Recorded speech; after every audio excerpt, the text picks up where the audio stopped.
live session. Okay.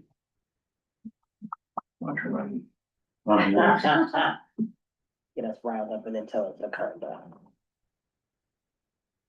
All right, We're live.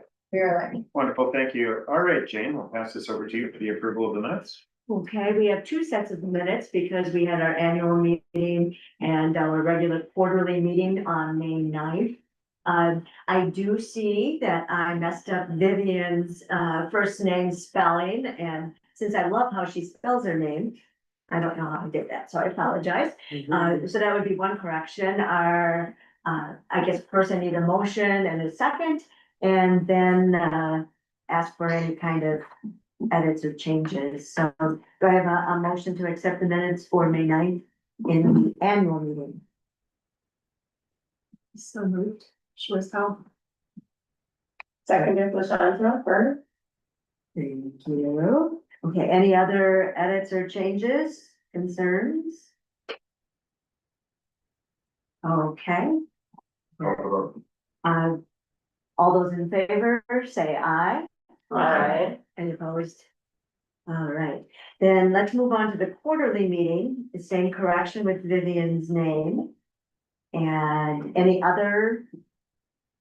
Nope, I need to have first a motion and a second. So moved, Vernon. Second, Potter. All right, thank you. Any other concerns or questions? Edits? Okay, all those in favor? Aye. Any opposed? All All right, right, thank you very much, Jane and everyone. Next on our agenda is the Arts Board logistics of our future meeting dates. As we discussed earlier, George, we have our next meeting in Milwaukee on December 12th. Materials will come out on that. And then we follow up that at WIGCOT, which is the Wisconsin Governor's Conference on Tourism, taking place in Milwaukee. And our meeting will take place on March 17th. And then we have our annual meeting in Madison. It's a little later than normal, only because of UW graduation and trying to coordinate around that. So our May meeting will be May 15th. Then we have our outstate meeting scheduled later as well, just due to High Holy Days and the Midwest Arts conference that is taking place. So those are currently scheduled to be September 24th through 26th. We want to have any discussion on. We do, but let's finish. Okay, and then the final is in 2026 will be December 11th, 2026. For our December meeting, which is where we approve creation, presentation, etc. Now you can go back and. All right, so September 24th through the 26th is our outstate meeting. George and I talked a bit, and we were trying to look at the areas where we haven't been. And we haven't been in west central Wisconsin, in the sense of the Hudson, Eau Claire, Menominee area in a while. So that is kind of where we're looking. And we haven't been to the Pablo since it is opened. We've talked about, you know, the Confluence project for so many times, so many years and whatnot, but we have not gone back since that space has opened to the public. I don't know the last time. I have not been on the board since we've been to Hudson to see the Phipps Center. 2004. Yeah, 2004 to see the Phipps Center. So there's a number of organizations within a short period between Eau Claire, Menominee, and Hudson that I think would be beneficial for the group to see. And to show face where we haven't been in a while. Any other suggestions or comments? Let's just take, approve these dates then and locations so that we have them locked down. And that you put them in your calendars in ink. Please. Yep. We don't need to approve them. 7 days, do we? I, I don't think we've never, again, I don't think we've ever approved dates before. All right, so if you can just make note of those in your calendars, that would be great. Moving into other duties of board members besides board meetings, our panel chair assignments. And we've got some grants coming up very quickly here in the sense of creation and presentation. So the full year grants for CNP this year are music and new applicants. So music will be taking place on November 18th. And we always look for a first chair and a second, so the lead who will do it, and then a alternate. Is there someone who is open on November 15th And 19th. and This 19th is you'd the like first it as time. one? This is the first time we've done a day and a half, because there's just. Okay, perfect. So is there someone available for a day and a half, the 18th and 19th? And I It's the virtual meeting. want to point to the bottom of the panel chair selection document where it says, if you're gonna sign up to be the second, please make sure that you put it on your calendar as if you were doing that, because it makes no sense to have a second that who all of a sudden has a different conflict. So, Exactly. so please put it on your calendar that way. So back to what you were asking. Thank you. So is there anybody open to chair the C, well, to be the panel chair of the CNP? While you're considering that, I will say that, if we need to do one chair doing the 18th and one chair doing the 19th, that's a possibility. Best to have one person have the overarching view, but How long is the time for that day? it depends on how many applications we get. Okay. It won't go longer than 1 o'clock to 5 o'clock on 18th and all day on the 19th. So until 5. It won't go longer than that. I expect it will go shorter than that. I'll know on October 10th.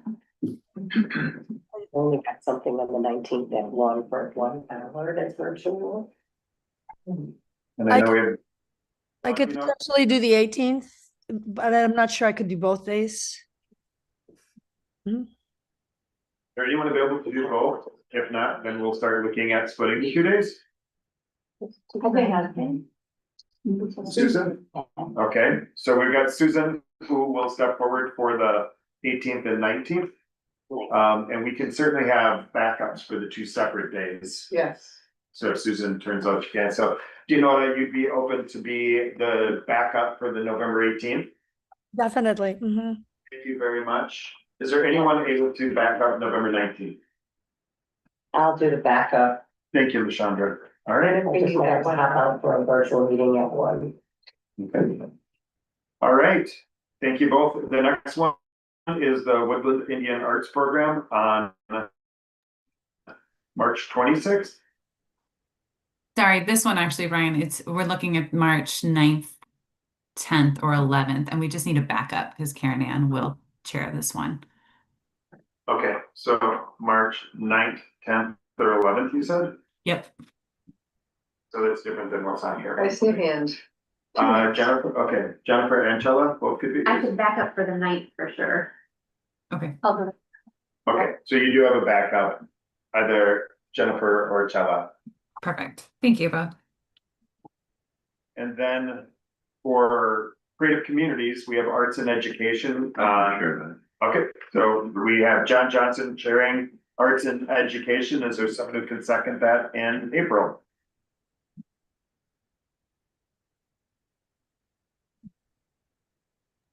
I can second that. Thank you, Bill. I can check on that as well. Okay. And John, then, sorry, just to confirm, John, you're good, the 23rd, 24th, Yeah. 25th, or 26th? okay, Great. and then we have these two go together, the folk arts and folk arts apprenticeships, as well as local arts, is one individual. And Is that for all 3 days or? it's not all 3 days, it's typically, it's 1 day, but these are the days it may be. Right. So, I can back that one. and I'm happy to do that one unless someone else wants to do it. Which one are we talking about? The folk arts apprenticeships and local arts. I can do that. You can share that? Actually, All right, so we have, if it's 1 day. it's 1 day, There are 2 panels that we're talking about. right, but it's typically, it was 1 day, wasn't it, Caitlin? For the folk arts apprenticeships and local arts were all on We're 1 looking day. at the same span of days. We're gonna leave it up to the panelists this year and give them, see what works best for them. It was all on 1 day when I. No. So focus additional. Folk arts and apprenticeship were on 1 day. Okay, so And who signed up for it? Is that what you signed up for, Tyler? No, I don't, I can't do a multi-day. It's just a 1 day. It's 1 so day. I could do the 20th for one of those. Great. I can be added for a day for those as well. Okay, so 1 second. So Tyler. Tyler, you can do 1 day. If that day is the 27th through the 30th, one of those days you could do that. So I'm putting you down as the first for the folk arts and folk arts apprentices. Okay. Jennifer, I'm putting you the first for the local arts. And then who had just said they could be second? Lashandra on both? You good? All right, And I could do it as well. all right. Just so we have these names down for staff so that they're So you know who to yell at. Exactly. Perfect. Thank you all. All right. Approximately when does the day get set? After the application deadline, and we know how many applications there, oh. And the which chairs, day on the like calendar the, is? the I'm panelists. thinking we're gonna know by the end of September, right? October the. Yeah, I'd say early October at the latest. We'll have the Sure. date pinned down. Okay. Thank you. Thank you all for stepping up. This is the brunt of our work, is seeing it in action as the grant making. So thank you very much for stepping up and watching the committees who work really hard. Looking and reviewing it all the grants. Mr. Potter, we will now jump into the bylaws committee report. Thank you, Brian. And as everyone knows, there are few committee reports more exciting and fun than bylaws, and perhaps the budget. But And you got them both. perhaps we'll go ahead right now. At page 14, the 3 proposed amendments to the bylaws. The first one is to address the actual practice of when we're having our annual meeting. The second is to simply update the technology terms. And the third is the most important, of adding the accessibility committee as a standing committee and what their mission is. And I'm gonna ask Bill if he would care to comment on how you came up with this language. And if you don't, that's okay too. I'm sorry, was that to me? Yes. Yes, please. Yeah, so the committee, we met and we discussed, what our role was going to be. And so I think as we talked about in the last meeting, we leaned on the NEA's guidance of what groups we would focus on. So that's one of the things we were trying to do, is define who it is we were going to be serving. And so we talked about that and incorporated that into it as well. And then we also wanted to focus on making sure that the Arts Board is up to date on technology, whether it's the website or social media posts or all those things in terms of complying with best accessibility practices. And we have a number of committee members who are well versed in that have been helping out. So that's the other second piece. And then the third one was to ensure that the grantees have access to evaluations so that they're in compliance with the requirements of the grant, which is to do a self-assessment of their accessibility every 3 years. So those were kind of the three things that the committee came up with and is recommending.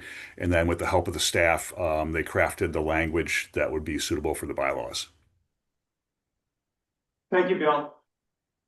Anyone have any questions or concerns about the 3 proposed amendments? It saddens me that we're striking telephone, but I guess that's, I'm just kidding. Good work, good work. This is good, these are good catches. Nice job. My thanks to Matt as well, serving on the committee. Brian, should I entertain a question? Sure, Motion? you're good. So, I would entertain a motion to accept all 3 of the proposed amendments. Johnson. Do I have a second? Shortstop. And all in favor of the proposal? Aye. Opposed? Thank you very much. Brian, it's all yours. Thank you. We'll now move into the standing committee reports. And we will start with the nominated committee, which will be election of the nominated committee. So currently, our nominating committee is made up of Jennifer Schwartzkopf, Lynn Ritchie, and Susan. Is there anyone else interested in joining the nominating committee, or Jennifer, you're so good at it? As long as you keep guiding me, yes. Good little Richard. All right, are there any, do we have to do nominations from the floor? No, you can ask it that way. Yeah. Is there anybody in other serving, so I don't have to do the nominations from the board or anything like that to serve on nominating? All right, hearing none, is there a motion to approve the or re-electing the nominating committee as presented? So moved, Potter. Thank you, Jan. Is there a second? Second hearing. Thank you, Jan. We have a motion and a second. All those in favor say aye. Aye. Any opposed? Hearing none, motion carries. John, we'll put it back to you for the budget and finance committee update. Boy, oh boy. So George has done an outstanding job of keeping us informed as to our funding sources. And to address the NEA portion and then the state allocations, and I think I'm using the correct DOA terminology here. This current fiscal year, we would be undermatched, but next fiscal year would be overmatched, which would even out, in fact, actually in theory to our good, the net plus in the biannual. So amazingly solid there, with the exception of not really knowing what's going to happen in next fiscal year, the federal. But so far so good. And then in terms of our tracking the current fiscal year, we're doing well with one possible exception, and that would be a DOA concern as to our overhead allocations, but I will let George go into the details of any of either the current or any of the biennial budget. To acknowledge the page numbers at the bottom of the page. Yes. Thank you. And so in so doing, I ask you to go to page 20. 20. Because on that operations page, you'll see a couple things. One of the, so basically, we are still having to spend up, according to this document, $34,700 in ops and $4,091 in aids. As of my last conversation with DOA, we're now to 20,000. And basically what they're doing is they're spending up the previous year's money with current salary and fringe. And so they will be able to use those dollars up, and that will be to the good in our current fiscal year. And what's nice about that page, as John noted, the overmatch, there's the salary supplement is there. And so that's why we get to the point of being overmatched. On page 23, as you go forward into the new year, you will see the conversation that we had where the Arts Challenge Initiative is on pause in its listing. What's interesting too in this particular document, for the first time, the Woodland Indian Art is up above and in the mix there instead of being underneath this particular worksheet. In the past, we've kept that separate because the Woodland Indian dollars are program revenue, meaning it comes directly from the Indian gaming money we receive, as opposed to the general purpose revenue. For whatever the reason, DOA decided it would be a good idea to put it up there this time.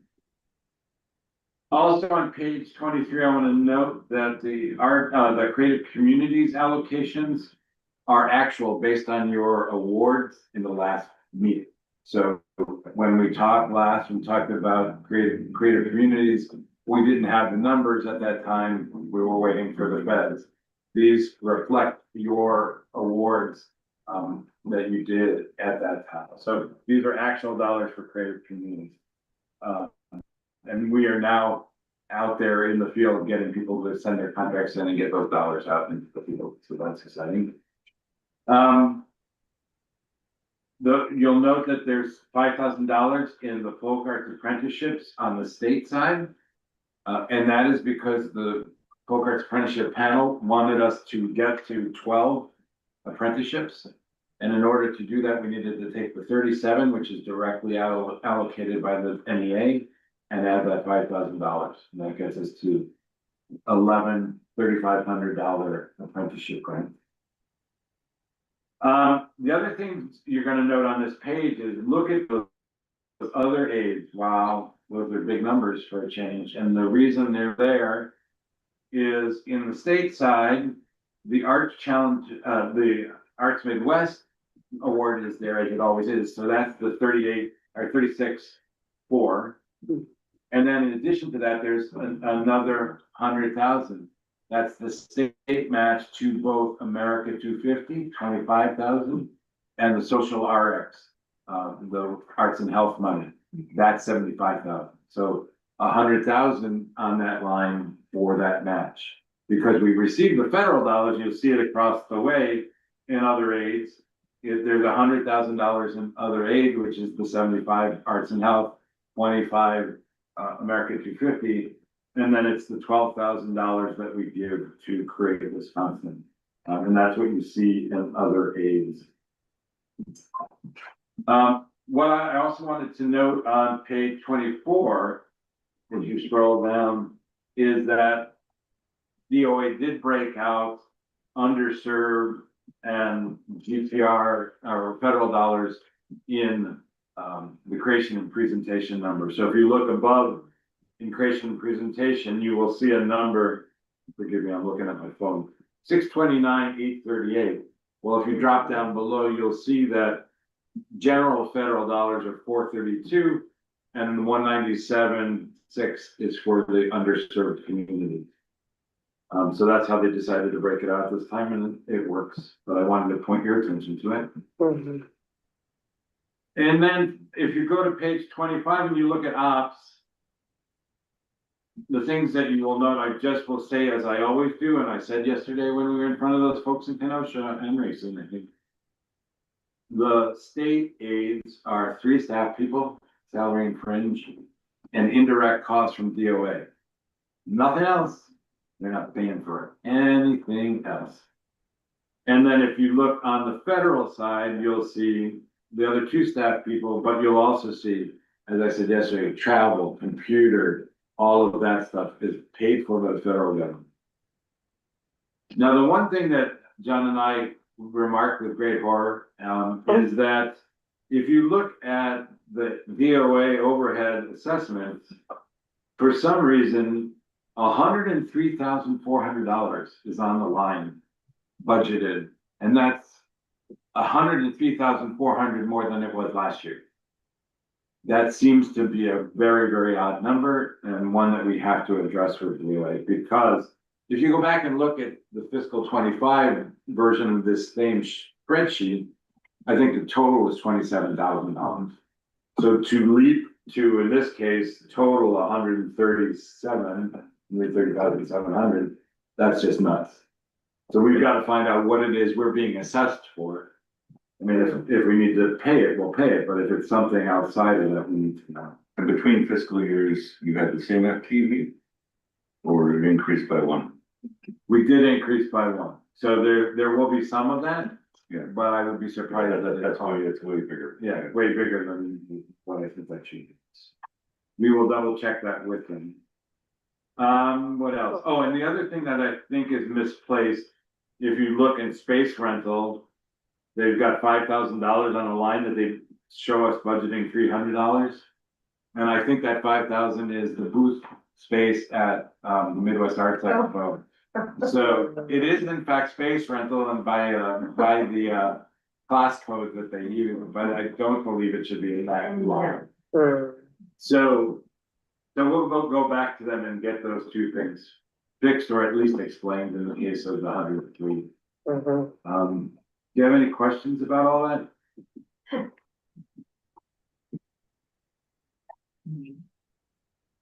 Okay. I will say that the creation and presentation number is lower in the second year. I believe that's because of the 103 down below in the operations. I also think that we're in a pretty good shape because we didn't spend the million that they said last year in creation and presentation. And so we're not exactly going to be hurting any of our applicants by the number that's on the line. But again, should they be able to shake loose any of that 103, it's not going to be an operational cost. It will be more money to grants. So I think that's the story. In this particular case, if we want to take a motion toward the FY26 budget with those caveats to be fixed, we certainly can do that. Motion to approve the 26 budget. I'll submit a motion, to approve with any remedies that are necessary to, fix different, issues between DOA. Second fire. We have a motion and a second. Any further discussion? All those in favor say aye. Any opposed? Hearing none, motion carries. Thank you very much. Do you?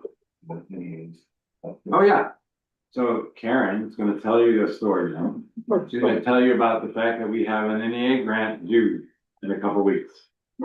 Yes, we do, and I'll cut right to the happy ending on the last chapter, which is, the chapter begins with the draft is done, and we are now kind of massaging the language.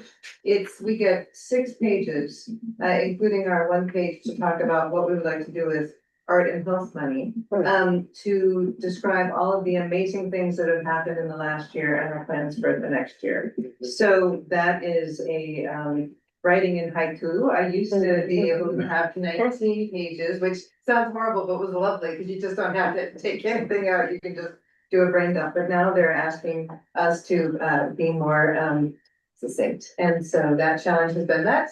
The draft is before George to take a look at, and then we will share the highlights of it with you all when it's in a good place. And we hope that our friends, who are fewer in number at the NEA, but still very mighty, will let us know if they have any questions. But it's in almost, and that feels pretty good. They're asking us to do this every year. So this is it will be due at the end of September. We'll get it in earlier because grants.gov is a thing. It's even more challenging is our Smart Simple. So we want to avoid those technical snafus in the end. But we used to do our full year every 3 years, and then have 2 years to just kind of say, yep, still doing it. And now it's let us know every year what's going on. And to their credit, and there are really awesome questions engaged in this application. One of them is, how are you engaging the public in your process? And that's a really, really good standard for them to continue to set. So that's my story. Thank you. Yeah. Thanks for the work you put into that. I did have one question, just for the minutes. Is the health related portion, is that a separate application or? It's the 6th of the 6 pages. Got it. And folk arts is also now, it doesn't get a full page, but we gave it one anyway, because it's critical work. They would like it to be 3 pages, but they say if you really need, go for it. I liked. All right. Any more questions for George, John, Aaron, in regards to the budget and finance committee update? I think it's just important that the NEA is still accepting applications. Yeah. 100%. Yeah. Grateful for that. All right. We will now move on to the External Relations Committee update from Chilla. Yes, hello everyone. So reporting from External Relations Committee, since our last meeting, the work has slowed down just because there was not much meat to get into as we were just in waiting patterns to see how budget decisions came out. So obviously we have state budget updates that we have been monitoring. So thank you to, staff and just folks that have been present meeting with their legislators, having conversations with people, just to understand like what the outcomes mean and the impact for us, as a state art agency. So as we know, we had a very ambitious goal to increase our per capita allocations 50 cents. There was a lot of, I think, activation that happened, throughout communities. Unfortunately, that is a battle that we will have to continue to take on, and so we continue our work. So we will not be seeing the results of that monetarily, but I think that there's some good outcomes in regards to the way that folks, I feel, can better articulate, the needs that we see as a state. I know even, in our conversations here in the region of Racine Kenosha, we see that playing out very directly, from arts organizations to even, entrepreneurial artists, and the way that they can feel empowered to really stand up in a time where advocacy is very critical. I did want to shout out the Milwaukee Business Journal article that came out in August 28th, where George was quoted in regards to, you know, just the status and the work that is before us. And, you know, that's not to undermine, you know, all the amazing work that has been done, but I want to underscore that. Know that from an external relations committee, like our committee members really talk about the importance of really providing the tools to have people take ownership about, you know, the stories at the local impact, because I think that's how we can create a more powerful narrative moving forward. Obviously, there's also implications at the federal level, where we're seeing that, yes, we benefited by over $100,000 that came, you know, as George has mentioned, for the America 2050. American 250. 250, as well as the art, why do I want to say recipes? Social prescription or. Arts, right? Where we're seeing 75,000. So that's really exciting, I think, for us as a state to be able to, you know, roll out. I know for some of us that were able to go to NASA in Puerto Rico and directly connect with the folks as that agency that we're working with. You know, I think that really positions us as leaders in the country of looking at this. So I think that that's really important to underscore as well, of just the work that the staff is doing to really make our art agency, you know, thought leaders, and actually doing work that I think is reflective of the current needs at the national level.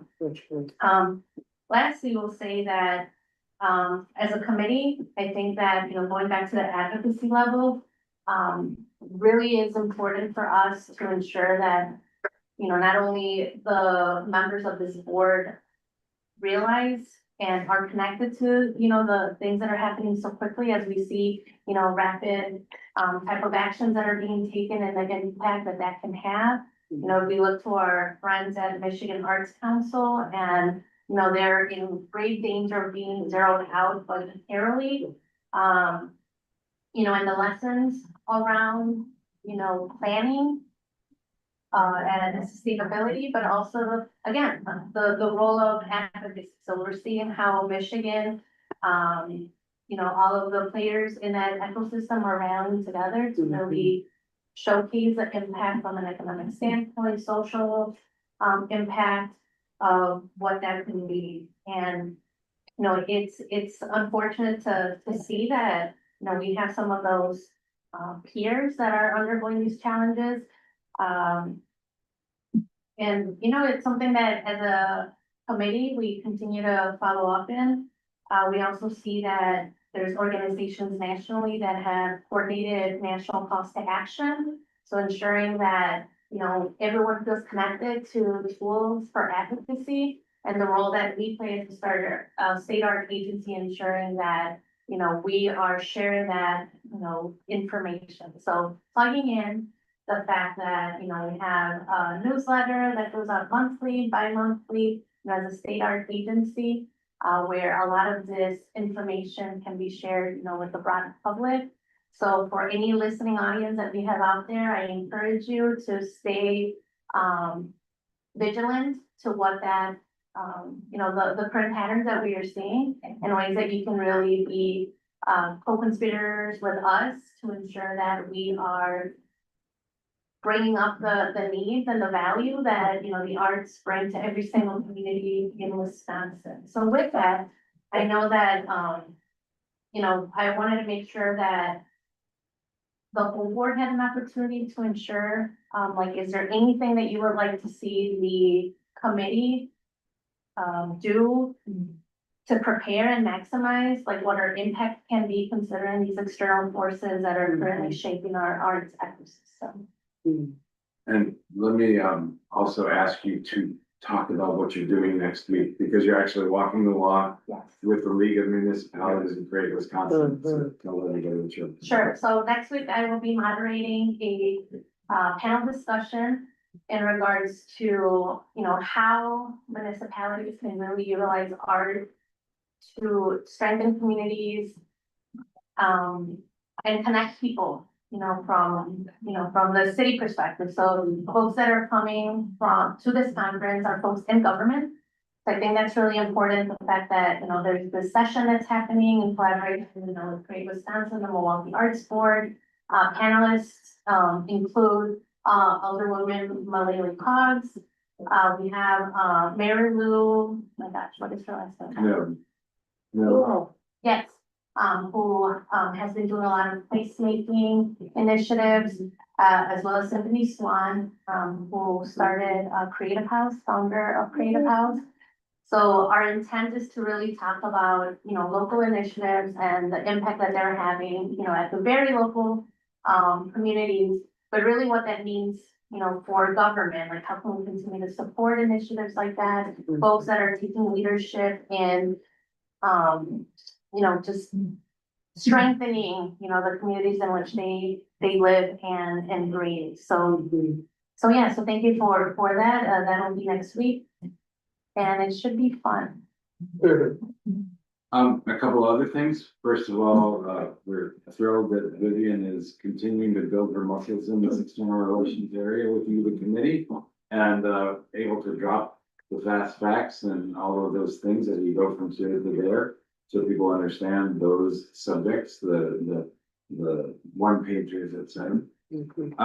One of the things I wanted to build on your question, Sheldon, was to say, okay, you've just experienced external relations at its highest form. You've been going around Racine and Kenosha and talking to people. And I wonder from you, what did you hear that might influence what we will do in Eau Claire, Menominee, and Hudson next time around? And then also, were there materials or background that you could have used in your conversations? And then finally, if you heard anything from people that would influence our conversation. It's not a question to me, right? It's the It's group. everything. Okay. I forgot to bring the big right leg, so I was like.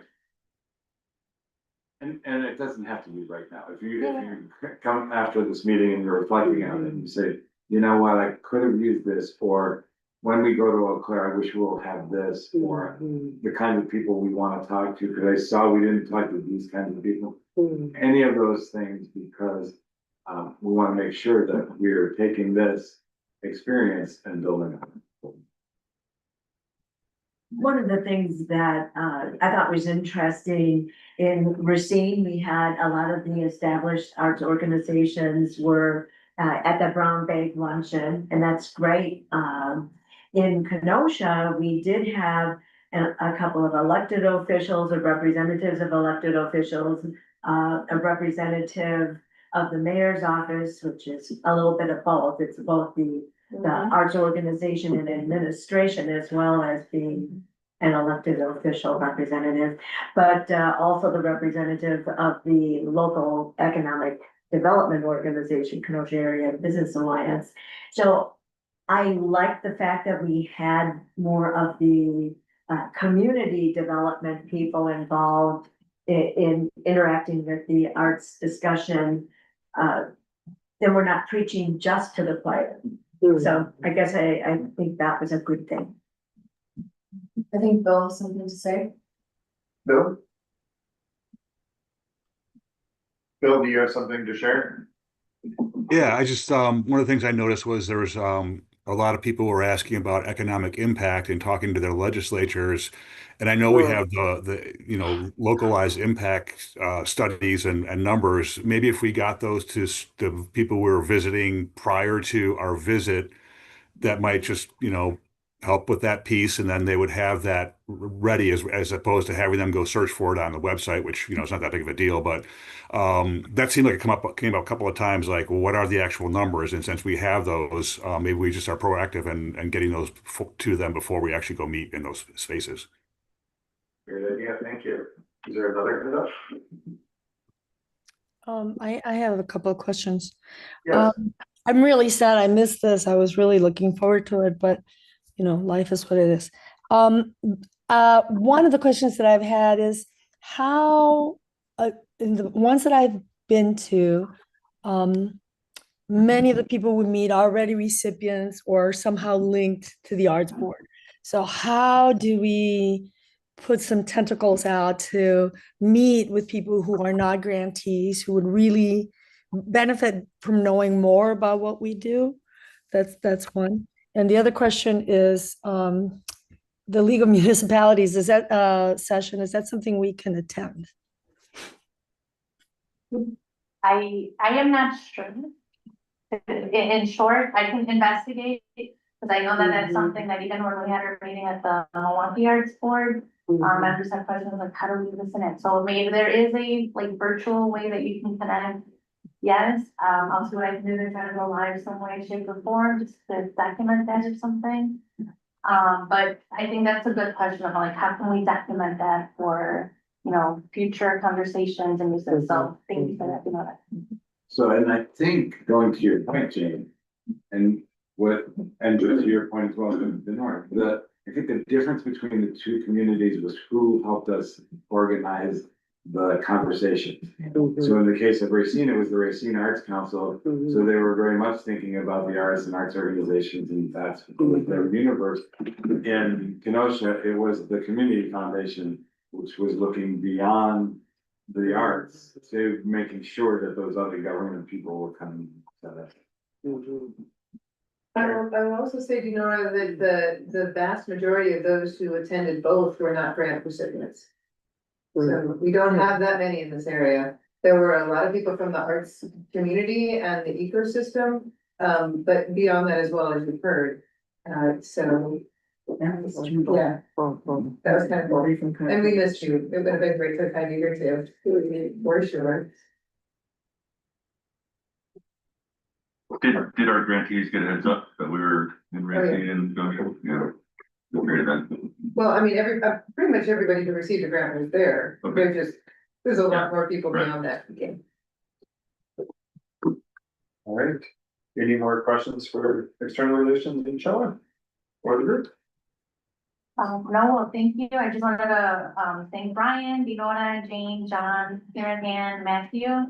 And then obviously the staff who really being the rock star of the committee that really helps us keep the, meetings and agendas together. So thank you all. And you know, what I will just say is that if there's anything that comes up between now, maybe your drives back, into your communities and something is sparked, please share that with us. We meet usually on the second Tuesday of the month. There's the first Monday. Monday, oh my gosh, Yeah. Monday. Oh, it's time in the calendar as well. But yeah, that's it. Thank you. Thank you. All right, Bill, we'll head over to you for the accessibility committee, the access committee. Yeah, just to build on a little bit what I was saying earlier about how we came up with the language for the bylaws. You know, the part where the NEA defines our groups as people with disabilities, older adults, veterans, and people living in institutions.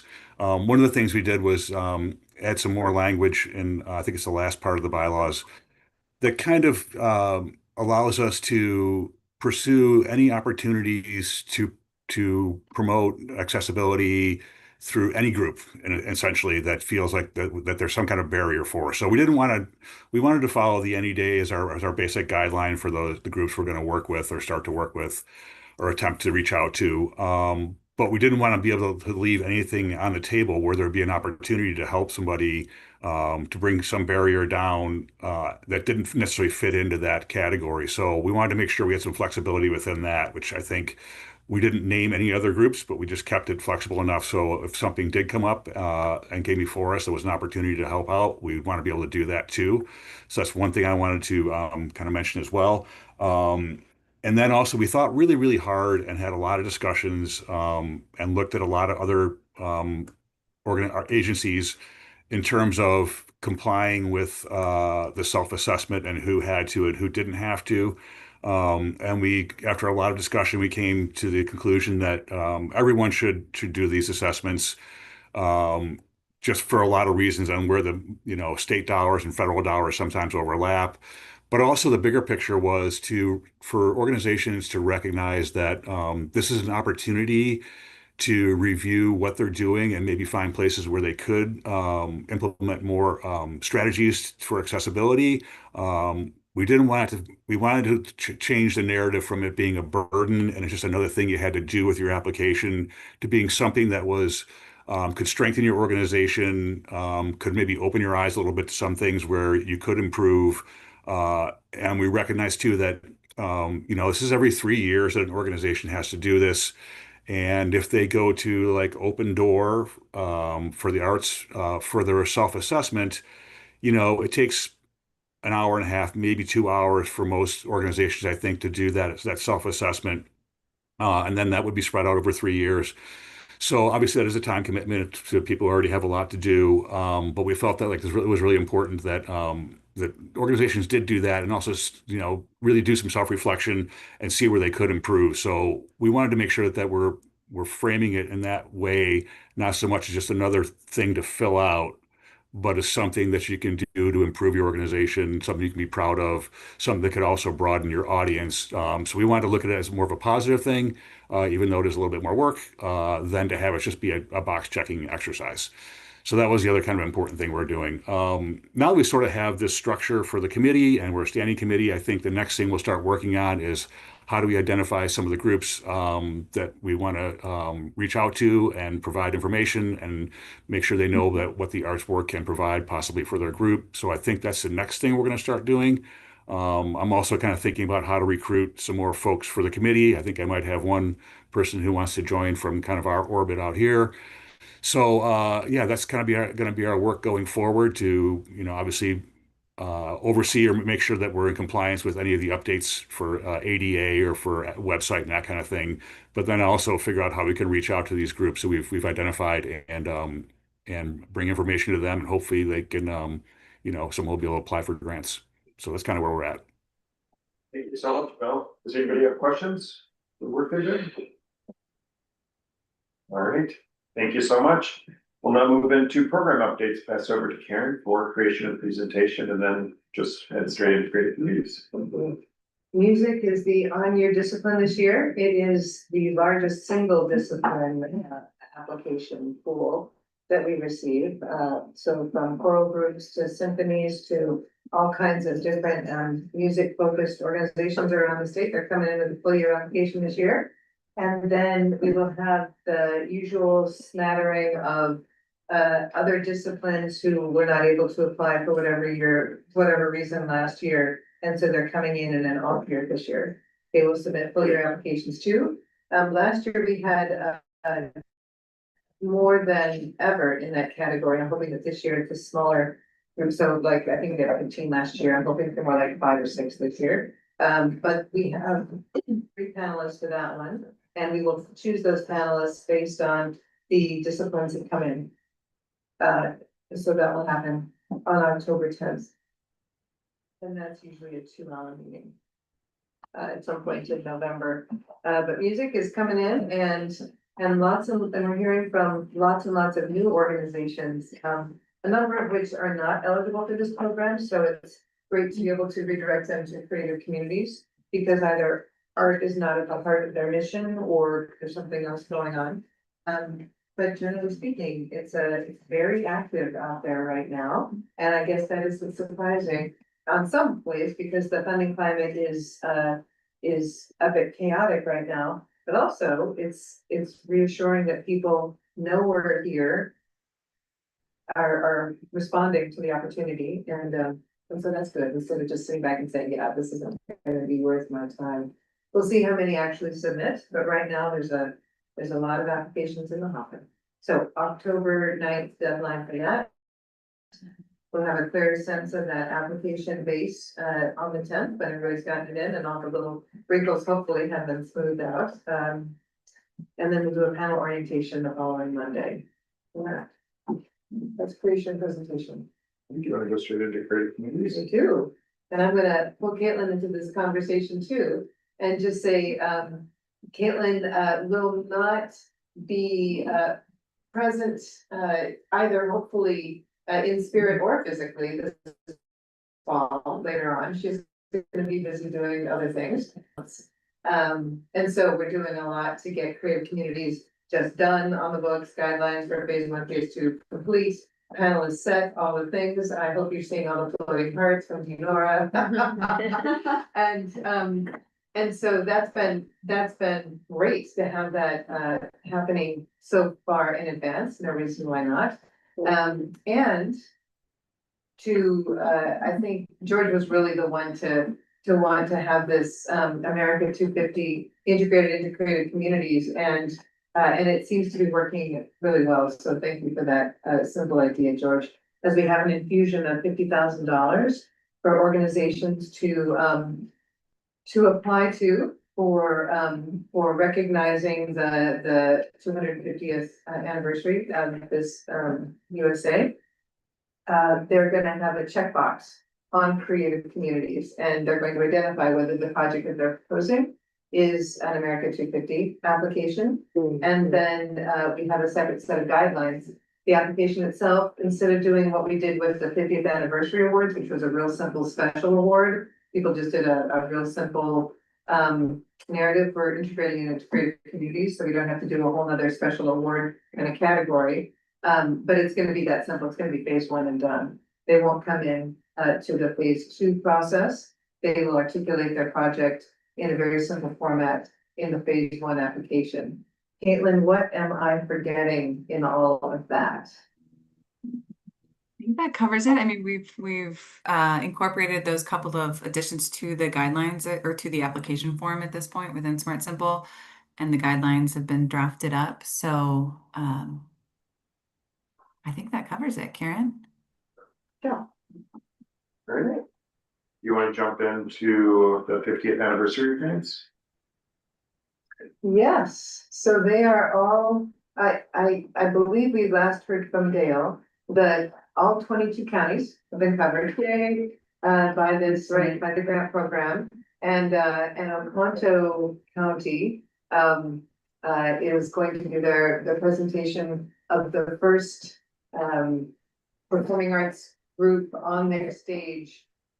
That's sort of a part of their presenting series in a number of years this October because of this. So that's exciting, and we're hoping to catalyze certainly some conversations. I'm gonna be speaking with their new principal and another presenter up there, and the man who is heading up that presenting series later this month, I hope. And I'm really hoping that this does what we are hoping it does at all 22 counties, which is really catalyze some additional engagement within the arts ecosystem, maybe strengthening what infrastructure exists, and reminding people that the state arts agency is here as a resource.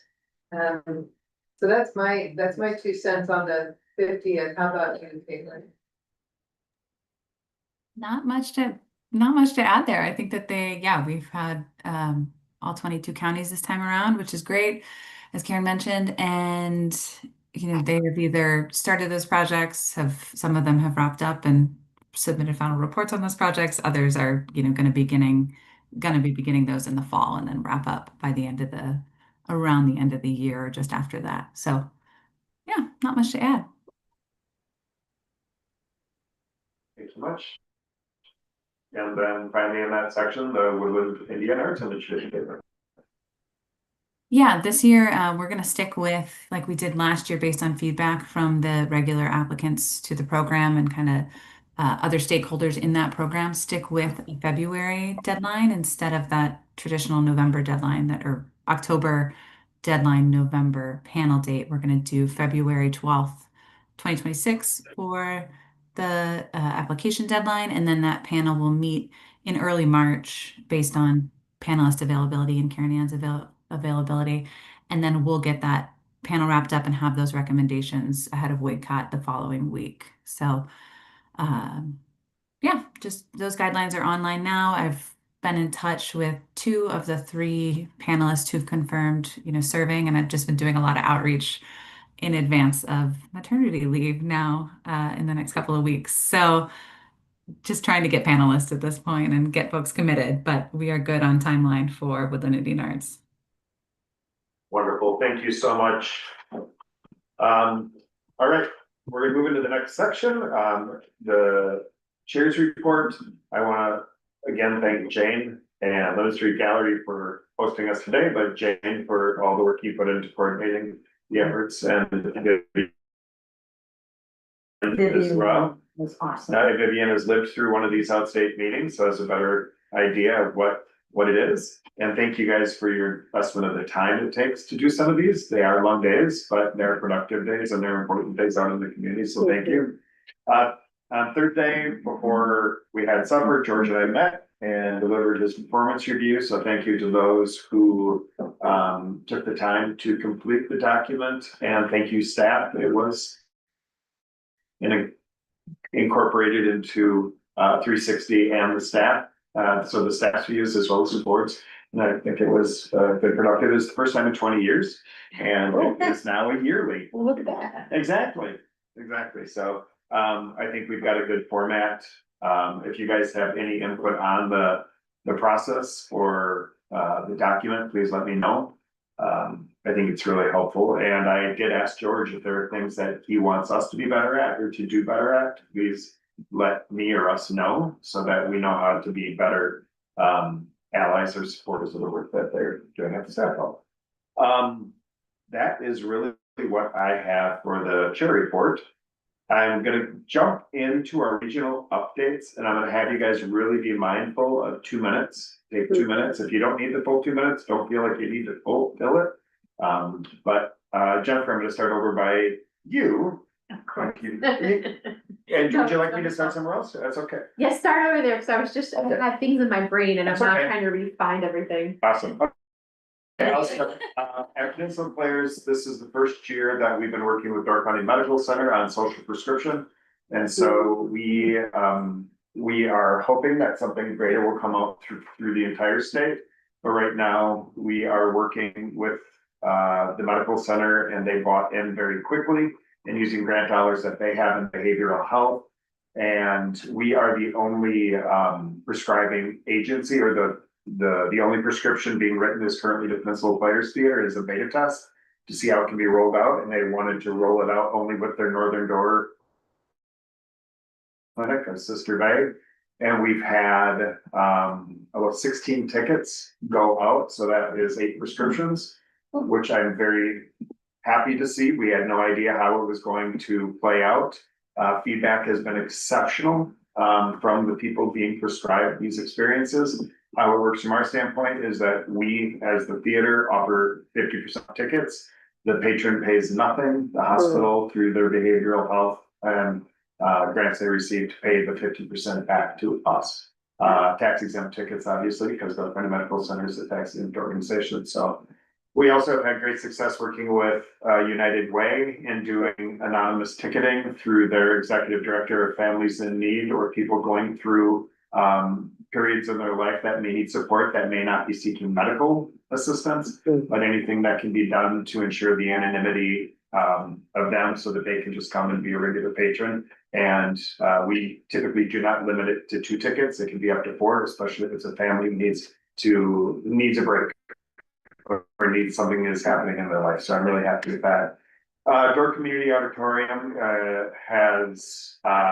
is very much into their capital campaign across the street from we had on I don't know how many of you, it was 2017, so I don't know how many people were when we toured Door County, but it is a wonderful facility tied to the Gibraltar schools, connected to it. And so this is their first foray away from the school onto their own private land across the street so that they can program in both areas.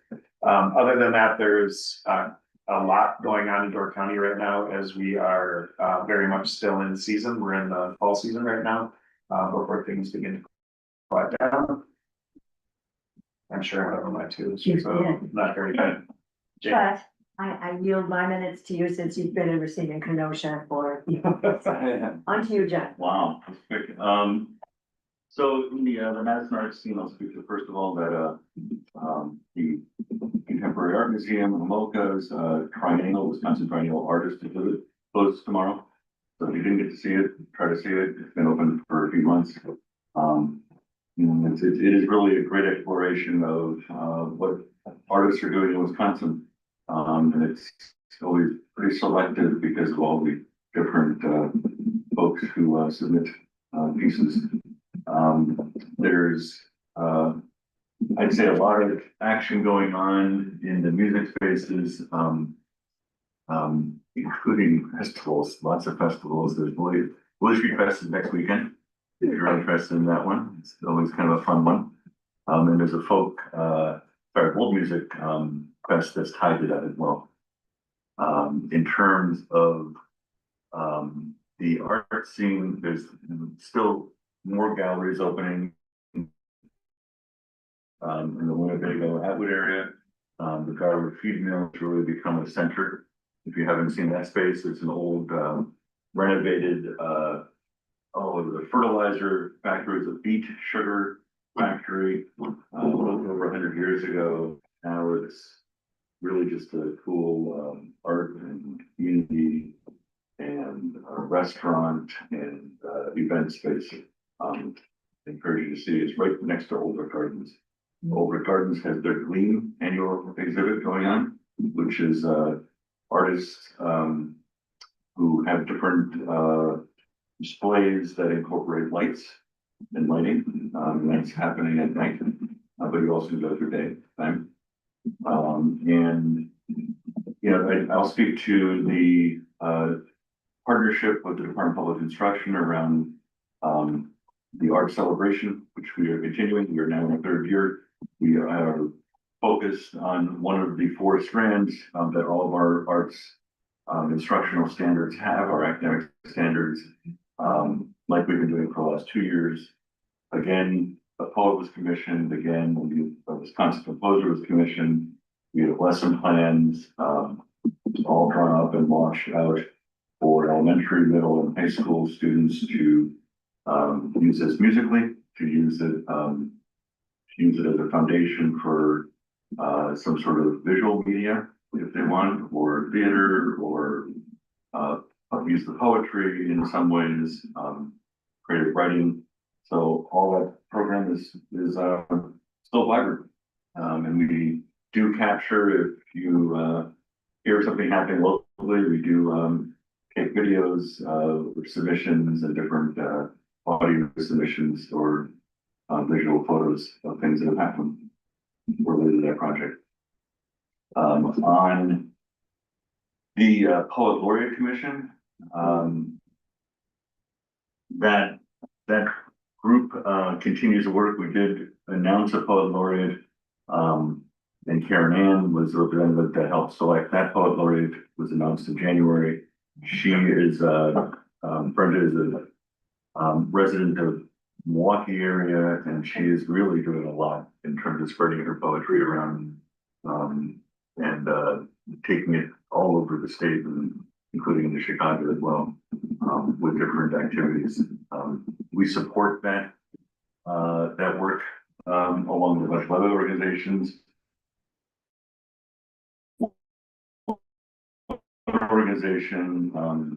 Humanities Council, which George could probably speak to a little update on that if he wants to. And it's a sad state of affairs there. So that's what I have. Now probably over 2 minutes. Susan. Yeah, you were. Talked about half the stuff out. Since we're both from Madison. You didn't talk about any of the performing arts. We've got, Capital City Theater is doing more and more. They are, Andy Abrams, who, is also a writer, has written a musical version of, It's a Wonderful Life. And last year they presented it and we gave him a lot of feedback on it. And so he has now cut the show by about an hour. It has about 3, which was about an hour too long. And they're just putting it out for one performance, which is kind of sad, but they're doing it at the Orpheum Theater, which is 1,800 seats. We've also we have so many theaters now that's pretty wonderful. And we personally support all of them and try to help them all to, to be their best. When I say we, it's Jonathan and me. So, we've got theater constantly, we've got. Art Fair and Square was just the last month, and which is always spectacular. And I thought it was very funny that people walked in and said that belongs to me, and like they silk top up in front. And I had just bought a silk top, very similar to it, and I bought this one too. So, Madison has always got stuff happening, which is fantastic. Well, hey, y'all. Hey. Oh, there's a lot happening in Milwaukee right now, of course, so we are in the middle of the open Greater Milwaukee Foundation cycle 3. I'm preparing for probably more applications than I got in cycle 1. Cycle 1 was awful because many organizations who had lost their funding from NEA, NEH, IMLS came before us. We were fortunately able to provide some funding to the Milwaukee Public Museum for their relocation. If you get a chance to come down to Milwaukee, the shape is starting to form of the architectural design that is to replicate the bluffs. It's beautiful. I love driving past it every day as it gets almost done. So that's a great advancement, but they've still got such a long way to go and so many hurdles to get over. So we were able to put some funding to it. I'm sure there's going to be more requests for things coming in the future as they actually relocate. Storage is an issue for them right now. But that's a big item. A couple of things that I wanted to bring to all of your attention that are excited. Also, one important one. So the Made in Milwaukee television show, this is super important that I was featured in. That was, since the conference, the governor's conference on tourism, that was fully released. And so I've had so many calls from people in other states that are excited about Wisconsin. Featured, of course, me, but not just me, right? Hopo was featured. Ashley, Hopo was from for those who might not know, from the Latino Arts Organization. There was Ashley from Black Arts MKE was interviewed and featured. Really great coverage of Milwaukee's arts, but we were also able to give them a tour of the Thrive on Art installation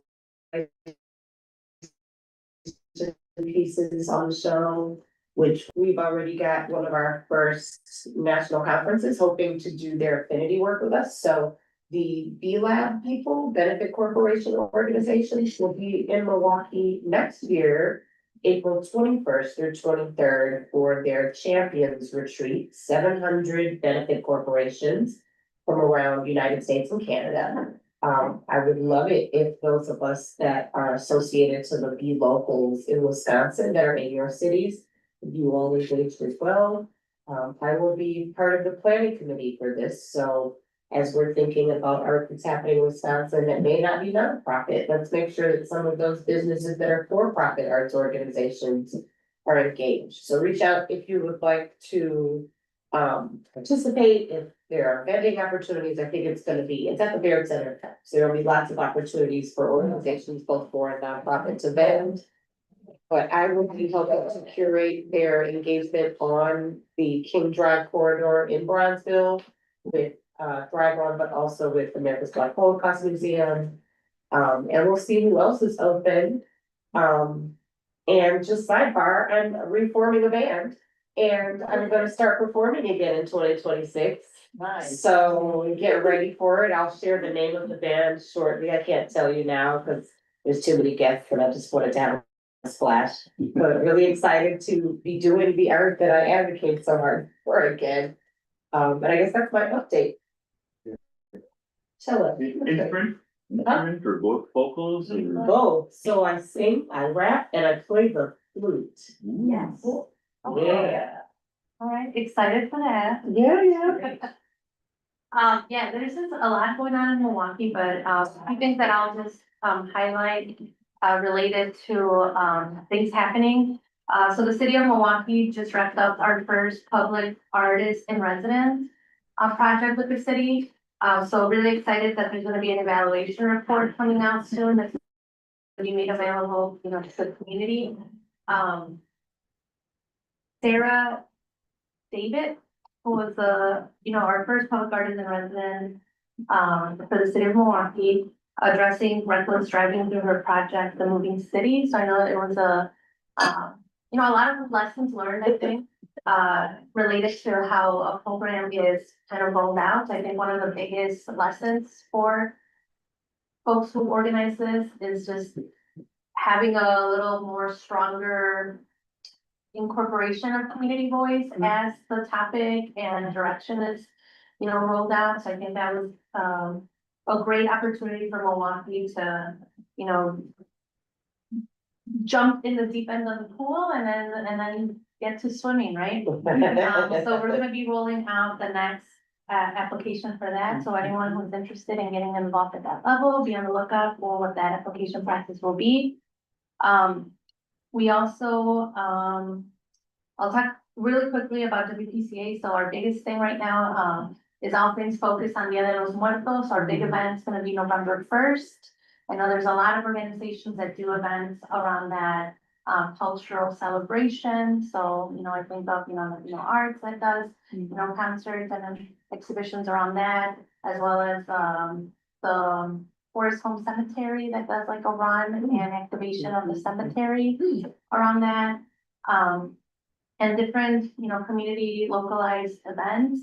I think for us, considering the political landscape, it has brought some interesting, considerations. What it means to gather folks that are not being targeted because of how we look, what we speak, our accents or lack thereof.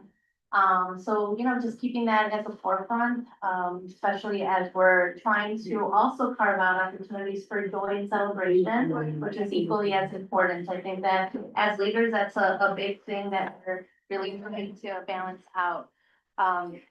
Just very quickly, I am, but in the Wisconsin Poet Laureate will be having a workshop at the WPCA, rolling out the Friendship Exchange. So those are friendship poems that are inspired by visual art, and visual artists then get inspired by a poem. So seeing that interaction happen.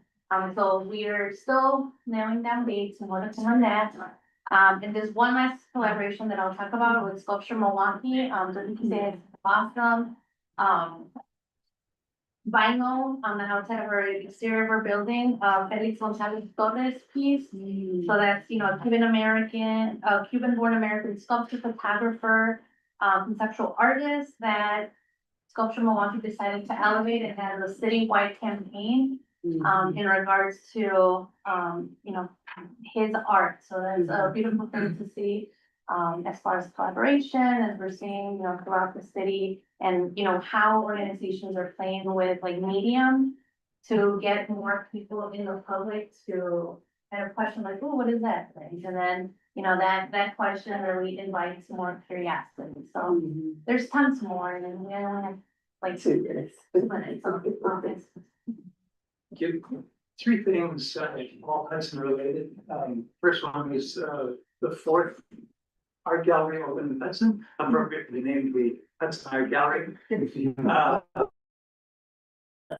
It's a for-profit, and it has features regional artists with a quarterly rotation.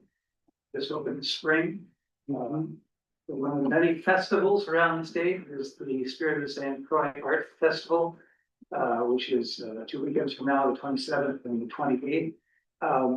I'll mention this because in the mid to late 80s, Phipps Center attempted to do an art festival with very poor results. And that is, at the time I was so ignorant, I thought, well, we collected all these great artists, and they said, yeah, but we didn't sell them. Because you didn't have anybody. Oh, yeah, well, that is an important factor. So eventually, the Phipps Center teamed with the Chamber of Commerce. And now, and it was a wonderful combination. So we've got 80 artists juried by the Phipps, and then we have musical entertainment, which I happen to book for the past 5 years.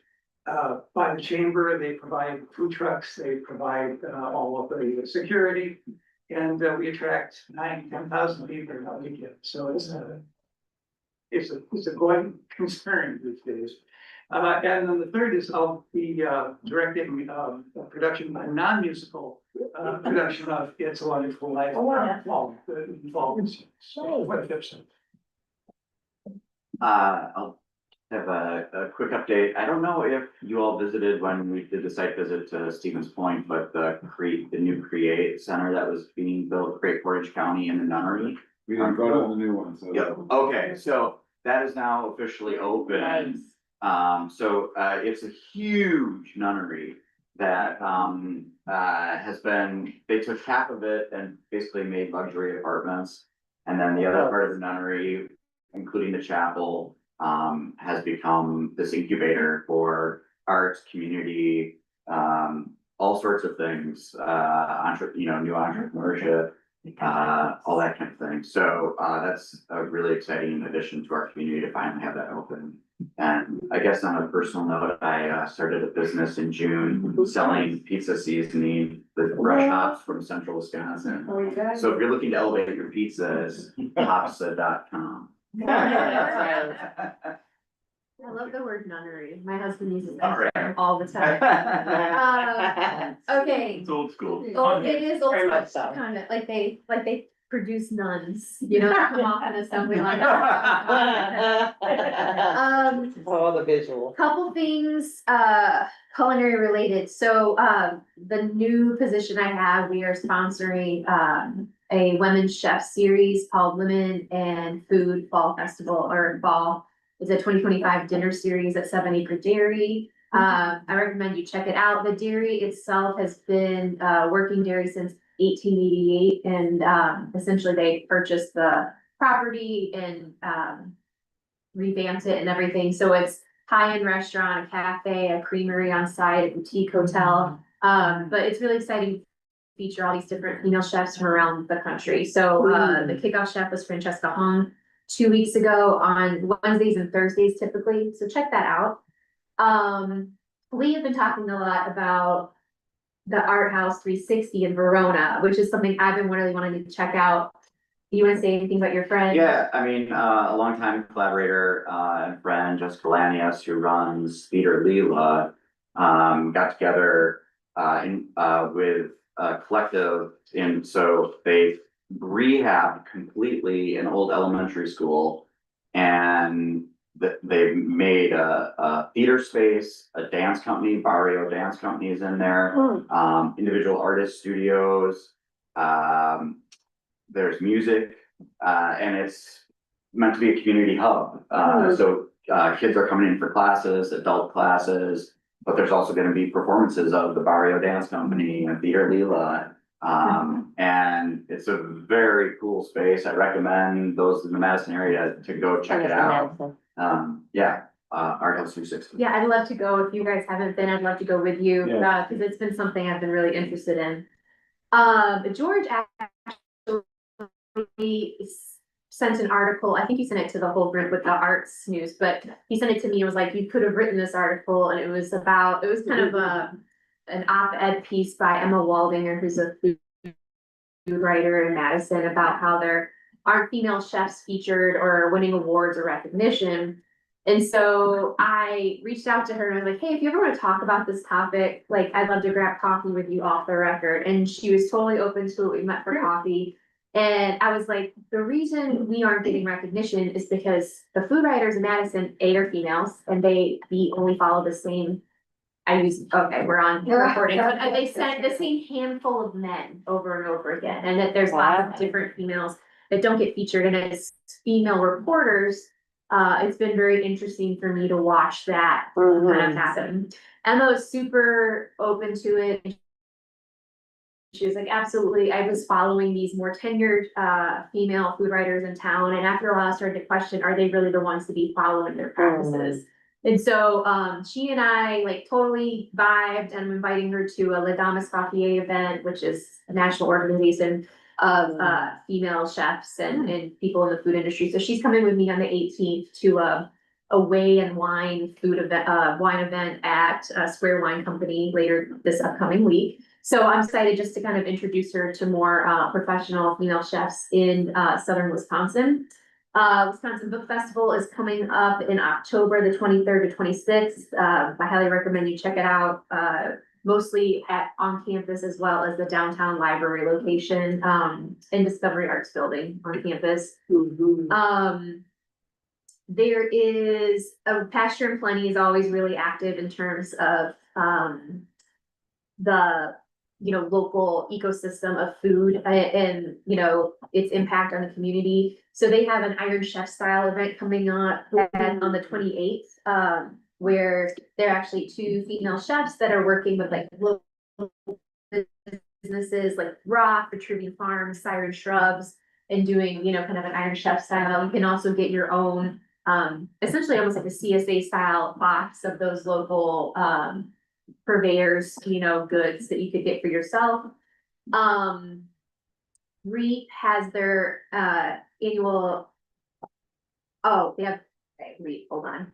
So Harvest Gathering is REAP's annual fall celebration of indigenous knowledge, local food, and seasonal abundance, held at Yoella Farm in Stoughton on September 27th, hosted in collaboration with Oneida tribal member Dan Cornelius.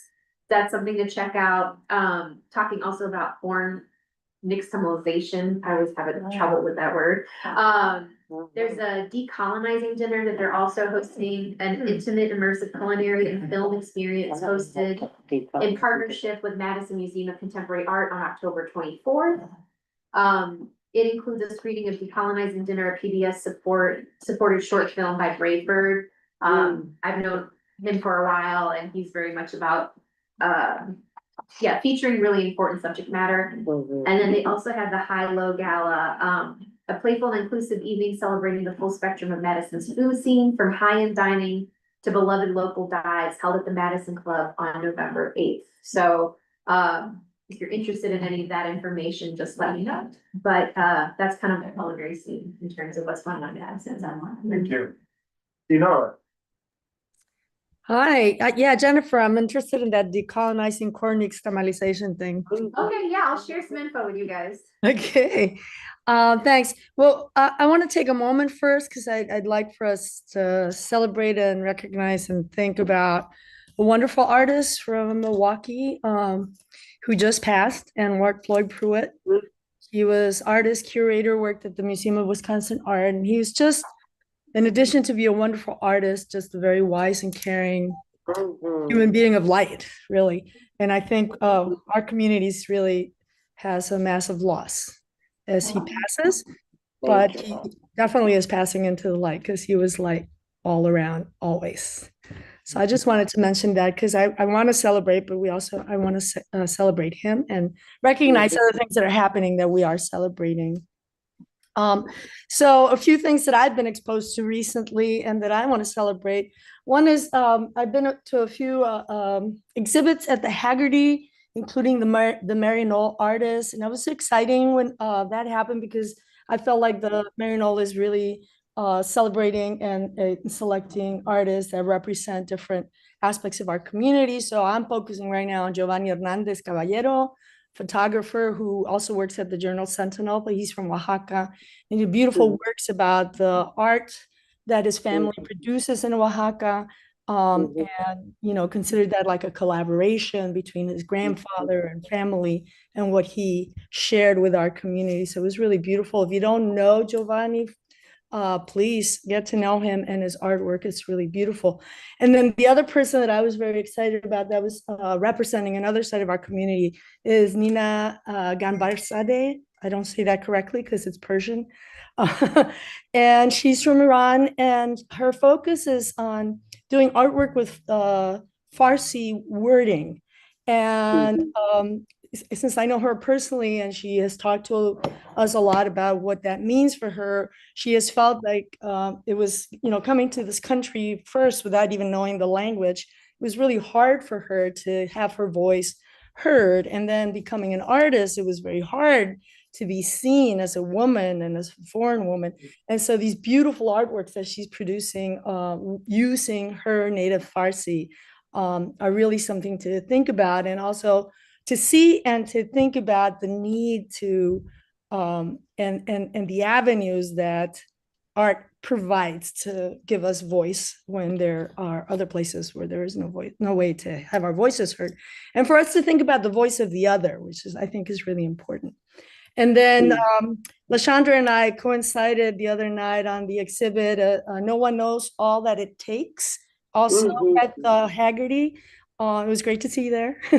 But the focus of that exhibit is immigration, grief, addiction, and mass incarceration. Not light subjects, but really beautiful artwork. And it was not only from seeing the artwork, but for the community people who were there, it really accentuated to me the importance of the arts in this, always, but in these historical moments.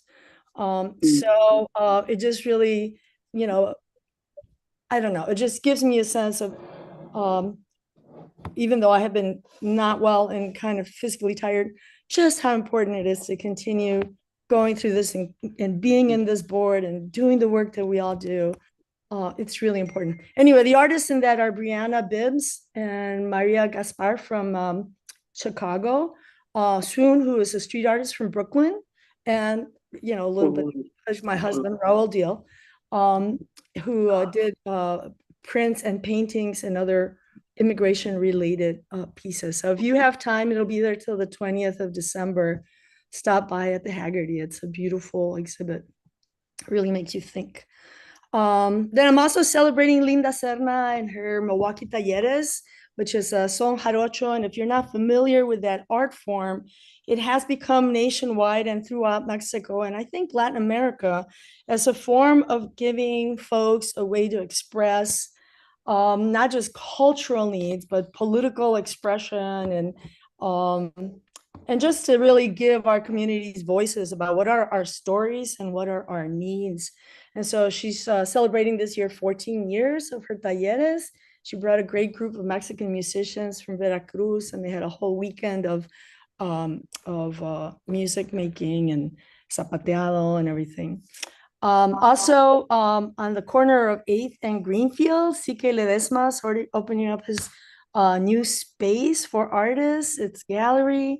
The idea is to serve the community organizations and artists. So I love that our neighborhood in that way is just, adding even more organizations and facing the times with strength and pride. Then also the House of Rad, I'm so excited about them moving into their new space on 12th and St. Paul. If you haven't visited that space and you want to be inspired by what is possible with a community of artists, do it. It is an incredible space, and it's going to be amazing. It's going to house from 30 to 40 artists and have its own gallery, and also it's housing the HP3 print shop. So it's just a great space, and it had its first opening for its first exhibit in the summer. It just closed a week ago, and all the members that are part of the House of Rad had a beautiful exhibit. And then Linda already mentioned, and thank you for that, Linda, that we have the Day of the Dead concert at Latino Arts on the 31st of October. So there's no conflict. You can come to the 31st to ours and on the 1st with with Chela. And it'd be really a lot of fun to see all of you there. This year, we're going to feature 3 or 4 folk dance troupes. And then, of course, our Mariachi Juvenil will be performing for that evening. That's what I got. Bill? Yeah, in my orbit, the Roundtree Gallery, we're working right now on our rebranding campaign. So we've engaged Cricket Design in Madison to help us with updating our brand, our website. And so we're working on that project. We're super excited about that. So some point in the future, it probably will not be Roundtree anymore. So we're just excited about this new chapter in our gallery. We've had a really, really great show, a summer of shows. 4 Chicago artists were here this summer. They came back and did an excellent artist talk that included one of the artists playing his musical saw. We had a great turnout for it. We had huge crowds. We've had really strong sales. Our current show is Valerie Mangione, who is from Muscadet, who's a painter. She's got a show in both of our galleries. She's doing an artist talk a little bit later. That's why I couldn't be with you in person today. So we're looking forward to that. Really great painting show. We've got another show coming up at the beginning of October. It's three artists from the east side of the state who are doing a show that's associated with birds and kind of all the things regarding that. And they have QR codes next to their work that you can scan, and either you get like a bird call or more information about the bird. So it's a kind of a cool interactive show that's coming up as well. What else we got going on? Oh, right now we also curate a gallery at the public library here, and we have our annual show with Southwest Health called Say It Out Loud, and that is a show trying to break down the barriers to mental health and the stigmas behind that, and that's up every year in September through the end of the year. September is Suicide Awareness Month, Suicide Prevention Month, so we want to coincide that with that effort. So it's a really cool show of all new work that's been made by people who are engaged with the Southwest Health mental care. Let's see. Just recently, a weekend or so ago, the Worm Farm Institute and all of their amazing creativity held a hay rake ballet. Where Karen, I saw Karen there. Where basically they had set up farmers and it was choreographed by a ballet dancer and choreographer, and they used the tractors and all the haying equipment to perform this mechanical ballet. It's kind of a trial piece, just kind of a rehearsal to see what worked and what didn't work. But it was really cool. They always put on such amazing creative stuff. And again, breaking down that barrier between urban and rural, I think is just really something that's really exciting. And I think we're going to see a lot more of. So looking forward to their actual performance coming up next year. But they're always doing really great stuff. I know they also opened a gallery, which I think their inaugural opening is tomorrow. Oh no, I think it's on the 2nd or 3rd of October in Reedsburg, the Woolen Mill Gallery. So I'm looking forward to getting up there at some point as well. Also, we have regionally by us a group, chamber music that's in a barn called Tallgrass Prairie, which I think is one of our grant recipients. So they have a gala and a performance coming up at the end of the month that we're going to. We've been to a performance there before. It was really fantastic. And so they're doing like 2 or 3 weeks every summer. But I'm connecting with the organizer of that, and we're going to see about some cross collaborations, maybe with the gallery or just some other things that can kind of bring their chamber music to different parts of our region. So really cool, beautiful barn. They had food, they had cocktails, and it was really great. And it's just a really fun experience. So looking forward to doing that with them. Let's see. I think that's about it on my end. That's kind of covers all the big ones. Great, thank you, Bill. All right, thank you, everybody. We'll pass this over to George now for the ED report. Well, if anybody wonders whether there's anything going on in Wisconsin, I think we've solved that question. Yes. And it's a good answer, so thank you for that. I'm gonna run through a couple things. First of all, Arts Midwest, you should know that Arts Midwest did get, in fact, their federal funding as did we. So that's good for the system, at least again for another year as we wait. Arts Midwest is also trying to take an active role, as my colleagues are, to try to help our friends in Michigan as they go forward. Things are coming. They have the opportunity to try to bring back the funding, but to do that, they have to do that within a conversation with the Senate and the governor, because the House is the one that's open on. I wanted to once again remind you that next week is National Arts and Education Week. So that's the 14th through the 20th. Vivian did a great creative copy on that. And in an audible, I'm going to say, Vivian, I don't know that we can include the Wisconsin Art Celebration in creative copy. And so we might want to revise it to include DPI's Wisconsin Art Celebration.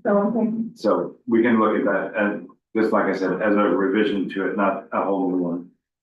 Also, next week, Karen and I, but mostly Karen, are going to be attending the Midwest Art Expo, and I want her to tell you a little bit about that and what she'll be up to there. This is the newest iteration, the new iteration of what was the Midwest Arts Conference back in the day when Arts Midwest ran this presenting conference. And so now it has been in Indiana for the last couple of years, and this is their first year in Wisconsin. So their initial idea was to move around the Midwest. I will just say either, I guess, on the record, since this is a public meeting, that I'm really hoping they love it so much that they stay. Because Milwaukee is a really great place to have this conference. So it brings presenters from around the region, agents from around the country, and artists who are interested in touring. And then the workshops, the expo center, the expo hall is actually where we're gonna be. So the Arts Board, because we have sponsored this conference, for those who don't know, probably everybody does know, Wisconsin is the birthplace of the presenting field. And so to have this conference here is a really wonderful way to shine a light on that, and I think that people still now. And so we've sponsored that, and we're going to underscore the critical nature of the work of state arts agencies and of Wisconsin to this conference through our booth and our presence throughout the conference. Yeah, so it's gonna be a good. When is the conference again? It is starting on Monday and going to Thursday, and oh yeah, it's now. Is it all day? All day Thursday? It is all day with an evening celebration, but the exhibitor loadout is at 4:15. Okay. So, and registration is $700 or $800, I'm not sure. It's So, not there cheap, you go. Well, but that's APAC. No, and so, this group of, sort of ad hoc presenters who said when the Arts Midwest Conference went away, they said, we can't let that happen. This is really important to us. So they formed this new organization called, actually Heartland Arts, I think is what they, I should. Yeah, what, Yeah. yeah, no, you're right. Anyway, but it's its own thing. And so they have entered the ecosystem as a new organization of the presenting field in this country. And so this is the third time they're performing a conference hall in our state, first time. And that's all I got. If anybody would like to meet, the woman who runs APAC, which is, the presenters, it's the Performing Arts and Professionals, and Association of Performing Arts Professionals.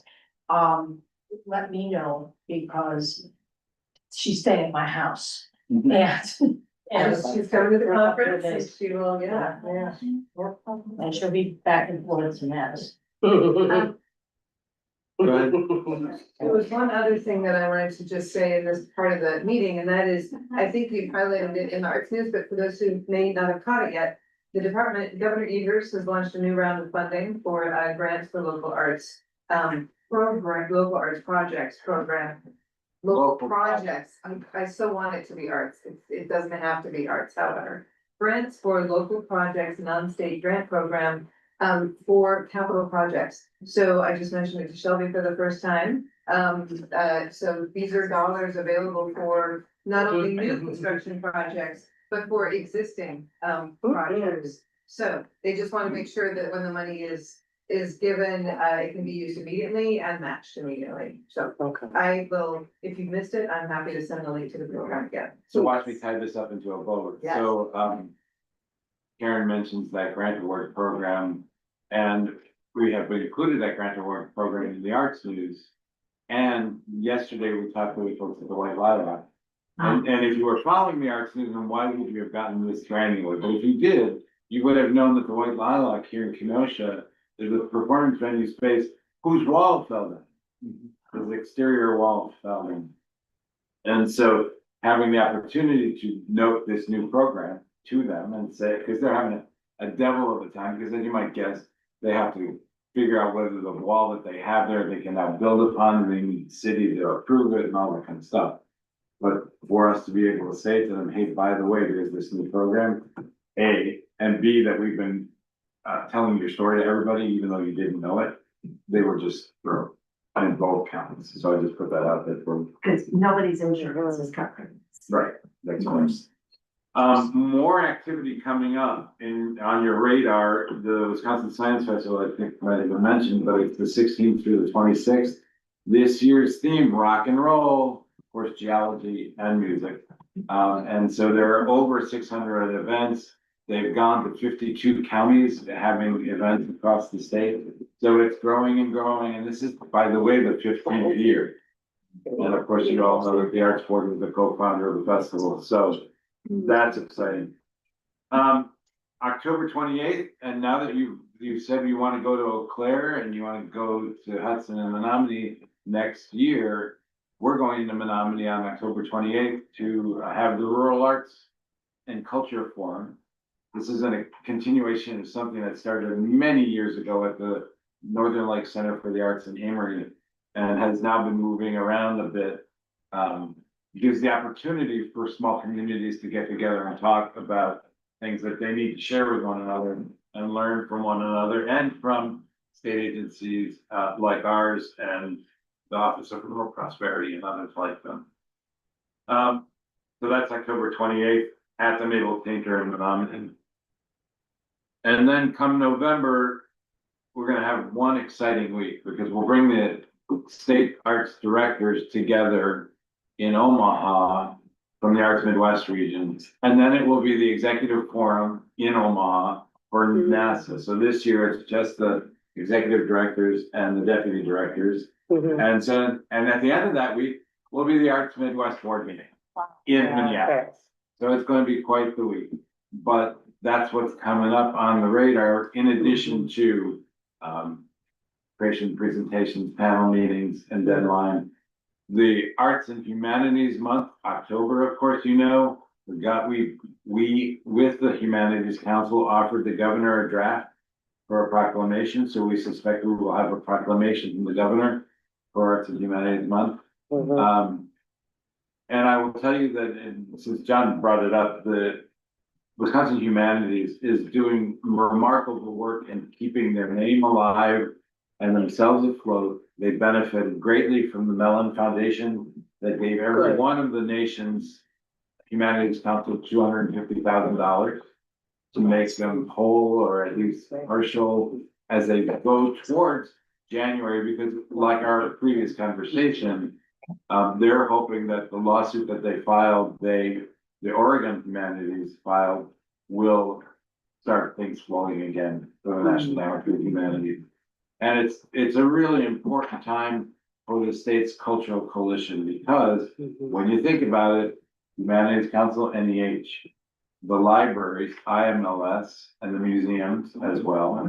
So that's in the case of the Cultural Coalition, it's the Historical Society Museum, the Veterans Museum, and then take it to the next level and you've got public radio, right? The Corporation for Public Broadcasting is no longer, and so Wisconsin Public Radio and PBS Wisconsin, and they're all trying to find their way. So it's an important coalition of 10 organizations that work statewide to continue to have these conversations as the sands shift on us all. And then finally, since we talked about social prescription, wonderful to have an example project going on in Door County. We keep telling our friends, we gotta put a ring on it with Art Pharmacy because we want them to be working with us. You may remember the nut was $250,000 to get Art Pharmacy beginning their work in Wisconsin. Now we have $150,000 to offer to that project. So they're still having to raise the balance of it. And I think part of our challenge will be to offer them more of a challenge. Say, could you do double match, not just a dollar for dollar, but come up for two to one, which will get us not only to the 250, but to closer to the 500,000 full nut. So that's exciting as well. But you will see the list of great activity of the staff from our last board meeting to this one. If you ever review that list and want to know about something, you see something on it and you go, who was that? Or why'd you talk to those people? Or what's going on there? Just let us know. We're more than happy to let you know. All right, any questions for George? Just checking to see if you guys have engaged at all with School of Medicine and Public Health in Madison and Medical College of Wisconsin on this. Good question. So we attempted an application for the Medical College of Wisconsin in last year. It was denied because there wasn't a faculty member involved in that. So, we'll be looking back at that. We're also looking, not the School of Public Health, but there is a grant program like WISPAC, something like that out of the medical world at UW. And so we're going for them as well. We're lucky enough to have engaged a partner in this from UW Extension. Okay. So her name is Taylor Seal, and so she's the one that's now making sure that we're coming together and meeting, but also making these applications. So I'd love to be helpful around medical college since they're in the same building with us. excellent. So let's schedule some conversational time to see if we can get around not just the Blue Cross Blue Shield money, but the other stuff. Yeah, See, like it, it's like it. the conversation might also include. Yeah, Jonathan and I both are on the top docs, board. Top docs. The person, the doctor that runs all of the doctors at UW Madison. All right, give us a better sense of that offline, so we know what we're looking at. Yeah, But yeah, that's great. I mean, I can put you together and Yeah. Okay, we need to have a doctor on the board. No. No, those medical college grants, the Blue Cross Blue Shield grants require the doctors to be the primary investigators and then the community partner as one primary. Right, so that's Medical College of Wisconsin, not UW. okay. Does anybody have any new business to bring to the board? Hearing none, is there any reason we can't adjourn? I just Right. want to thank everybody for coming to Kenosha and Racine and listening to everybody's comments and just learning more about what was going on here. I really appreciate it. Thank you. Thank you. It's wonderful. We love your art also, by the way. It's beautiful. Yeah, thank you. All right, is there a motion to adjourn? So moved. Is So there a second. second? So third.